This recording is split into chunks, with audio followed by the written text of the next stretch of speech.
Ao longo da história, muitas sociedades foram lideradas por um rei ou governante. E quando esse rei morre, passa seu poder e herança a seu filho primogênito. Isso é chamado de direito do primogênito ou de primogenitura. E essa prática não era apenas para reis, mas também para famílias. Sim, os pais passavam sua autoridade ao primogênito como o herdeiro legítimo da propriedade familiar. Mas e se o primogênito não fosse o mais qualificado? E se ele não fosse a pessoa certa? Sim, a história mostra que primogênitos frequentemente abusam de seu direito para obter ganho pessoal, gerando conflito e violência. A Bíblia foi formada numa cultura onde o direito do primogênito era normal e presumido. Mas, curiosamente, na história bíblica, Deus frequentemente contraria essa norma cultural. É sério? Sim, Deus muitas vezes escolhe o irmão mais novo, o que chegou depois, e lhe dá o direito da primogenitura. Por exemplo, na história dos 2 primeiros irmãos, Deus eleva o irmão mais novo, Abel, em vez do primogênito, Caim. Ah, sim. Mais tarde, Deus diz que a bênção e a herança iriam para Isaac, o segundo filho de Abraão, em vez de Ismael, o primeiro.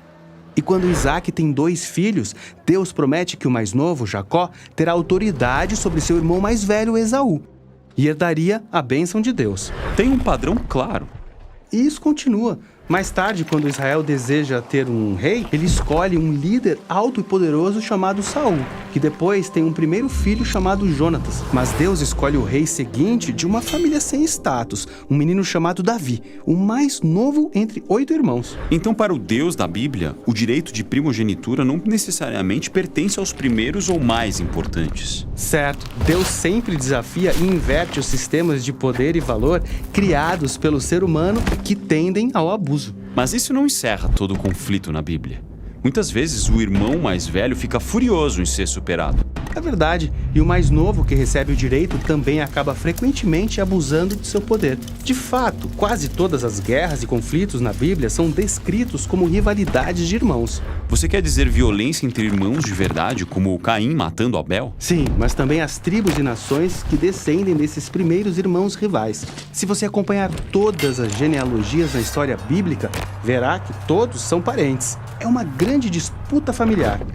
Então, com o mais velho ou o mais novo no poder, a família humana está sempre presa numa rivalidade entre irmãos disputando o primeiro lugar. Então precisamos olhar para a história de Jesus. Seus primeiros seguidores o chamavam o primogênito de toda a criação. O primogênito da criação. O que isso significa? É uma declaração que descreve seu status. No Novo Testamento, Jesus é retratado como o Deus que se torna humano, o eterno Filho de Deus que criou tudo e tem toda a autoridade. Então, se tem alguém que merece o direito de primogenitura, é Jesus. Isso, Jesus afirmou que o poder de Deus como rei estava chegando de uma nova maneira por meio dele. Mas se tratava de uma redefinição do poder. Sim, Jesus disse que se você quiser ser o primeiro, precisa se tornar o último. E que as pessoas com verdadeira autoridade são aqueles que servem. Essa redefinição de poder é descrita em um poema cristão primitivo sobre Jesus. Embora sendo Deus, ele não usou o fato de ser igual a Deus para benefício próprio, mas esvaziou-se a si mesmo de status e poder e se tornou um servo. Jesus andou com os pobres e os serviu.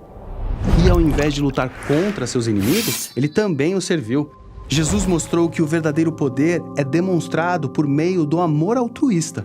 Mas Jesus confrontou aqueles que estavam no poder.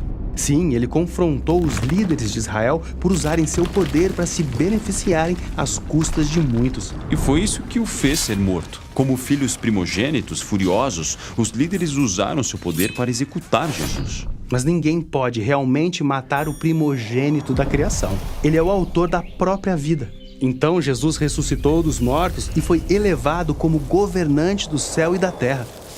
E isso lhe valeu um novo título, o primogênito entre os mortos. E Jesus disse aos seus seguidores que estava compartilhando sua autoridade, seu direito de primogenitura e sua bênção com todos, como irmãs e irmãos. Para que eles criassem comunidades que fossem um novo tipo de família, a partir da redefinição de poder feita por Jesus. São famílias que deixam rivalidades de lado e convidam a todos a compartilhar a responsabilidade de serem filhos e filhas em uma nova família real.